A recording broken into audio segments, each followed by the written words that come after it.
По случајот во Прилеп, каде поради работничка во конфекција е позитивна на COVID-19 во самоизолација се ставени уште 200 други вработени, Граѓанско-демократската унија потсети дека веќе извесен период бара превентивно затворање на фабриките и стопирање на производството. На 22 март апелиравме преку соопштение да се затворат конфекциите и другите производствени капацитети, каде е невозможно да се реорганизира процесот на производство и да се почитуваат мерките за безбедност и работниците да се пуштат на 30-дневен колективен одмор.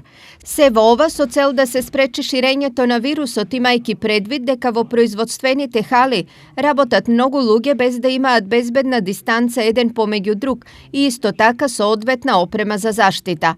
Тука секако доаѓа и фактот дека истите тие луѓе користат заеднички транспорт, а тоа може да предизвика дополнителна опасност од ширење на вирусот. Граѓанско-демократската унија повторно настојува и апелира веднаш да се затворат сите производствени капацитети, особено конфекциите, и на работниците да им се даде 30-дневен колективен одмор. Стои во соопштението.